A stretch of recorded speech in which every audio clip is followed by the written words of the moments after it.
एक बार भगवान श्री कृष्णचंद्र जो नित्य रास में गोपी जनों के पास नित्य रात्रि में रस विलास करते थे, आनंद मगन होकर जो जिस भावना से उपासना करता ठाकुर जी वैसे सुख देते। ये गोपीजन कांत भाव से, प्रीतम भाव से, पति भाव से आराधना करती, तो प्रभु वैसे ही हास्य विनोद रस क्रीड़ा करते। तो एक दिन सब गोपियां बैठी हुई थी और बहुत समय व्यतीत हो गया, प्रभु नहीं आए। तो फिर इसके बाद जब प्रभु आए तो गोपीजनों ने पूछा, आज बहुत विलंब हुआ सरकार। बोले, आज हमारे गुरुजी आए थे। आपके गुरुजी आए थे? बोले, हाँ, पल्ली पार यमुना के हैं। कौन गुरुजी हैं? बोले, दुर्वासा जी आए थे। भगवान संतों का आदर करते हैं। बोले, फिर तो आपके गुरुजी के दर्शन हम भी करेंगे, बहुत सूक्ष्म विषय है।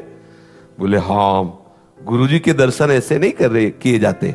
अगर गुरुजनों के पास जाया जाए तो शास्त्र में भी आता है, भले वो आप दूब लेके जाइए, दूब अंकुर, कोई पत्र, कोई फल, कोई पुष्प, लेकिन खाली हाथ गुरुदेव के चरणों के समीप ना जाए, ऐसा शास्त्र आज्ञा करता है। गोपीजनों ने कहा, पत्र पुष्प फल क्यों ले जाएंगे, हम तो बढ़िया ले जाएंगे, गुलाब जामुन, पुआ, खीर, पूड़ी, अभी हम सब मिलकर तैयार किए। अब वहां एक दो तो थी नहीं, यूथ की यूथ, मतलब अगर पुआ पूड़ी का एक जगह स्टॉक किया जाए तो छोटे मोटे गिरिराज जी, क्योंकि संपूर्ण ब्रजवासिनी, और गुरुजी आए हैं प्रीतम के, तो खूब सब जब चली तो उनका प्रीतम, एक बात बताओ, यमुना जी बढ़ी हुई है और रात्रि का समय नाविक मिलना तो मुश्किल, और नाविक भी मिलेगा तो सुबह तक पार हो पाएंगे, क्योंकि एक दो तो है नहीं। तो उनका यमुना जी से कहना, यदि श्री कृष्ण अखंड बाल ब्रह्मचारी हैं तो मार्ग दे दो। हंसी, क्योंकि सबको पता है कि कैसे हास्य विनोद करते, कैसे अटखेलिया करते। गई यमुना जी से कहा कि यदि मेरे प्रीतम श्री कृष्ण अखंड बाल ब्रह्मचारी तो मार्ग दे दो। यमुना जी हट गई, पूरा थल की तरह जल एकदम हटकर सूख गया और निकल गए। आश्चर्य हुआ कि भगवान कैसी बात कर रहे हैं। दुर्वासा जी के पास गई, प्रणाम किया और कहा, महाराज ये भोग स्वीकार करो। बोले, आ डालो। अब वो मुंह बगाड़ दिए, सब डालते, सब इतना किनका भी नहीं बचाओ, सब पहाड़ के पहाड़ और सब पा गए। प्रणाम किया, बड़े आश्चर्य में महात्मा है, शरीर हड्डी हड्डी, पेट कहीं दिखाई नहीं दे रहा, चिपका हुआ, और मनो खीर पुआ सब पा गए। बोले, महाराज यमुना जी बाढ़ी हुई, लौट के जाने। बोले, आई कैसे थी? बोले, प्रभु ने कहा था कि अगर हम अखंड बाल ब्रह्मचारी हैं तो मार्ग दे दो। तो बोले, जाओ यमुना जी से कह दो कि दुर्वासा ने यदि दूब के अंकुर के सिवा अपनी जबान में कभी कुछ रखा ना हो तो मार्ग दे दो। गोपिका हंस पड़ी, बोले, मान गए गुरु चेला दोनों झूठे। वो कहते हैं अखंड बाल ब्रह्मचारी, अभी मनोपुआ खीर खा गए, और कह रहे दुर्वासा ने दूब का रस के सिवा और कभी कुछ आहार न किया हो तो मार्ग दे दे।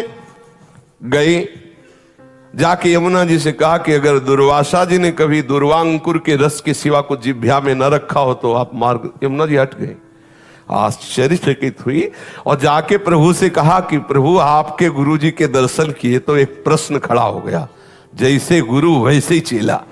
तो प्रभु ने कहा, ऐसा क्या? अब बोले, बाहु प्रसार परिरम्य कराल को जो रास में वर्णन है, कौन सा ऐसा रस क्रीड़ा है जो आप ना खेलते हो? स्पर्श करना, आलिंगन, चुम्बन, परिरंभन आदि सब। फिर आप ब्रह्मचारी कैसे? ब्रह्मचर्य का तो बिल्कुल अलग स्वरूप होता है। और हमारे सामने पुआ पकौड़ा, खीर और सब रसमलाई सब पा गए, और कहते दुर्वांकुर किसी व जिह्वा में कुछ न रखा हो। तब इसी बात को प्रभु ने बताया कि जो अहम शून्य महात्मा है, जिनका अहम पूर्ण रूप से लय हो चुका है परम तत्व में, उन्होंने नहीं पाया। तुम्हारी इच्छा थी, तुमने उनको ऐसे डाल, तो पूरे सृष्टि के मुख में जैसे जा रहा है ऐसे उनके मुख में जा रहा है। वो अहम भोक्ता बन के नहीं पा रहे, इसलिए उन्होंने नहीं पाया।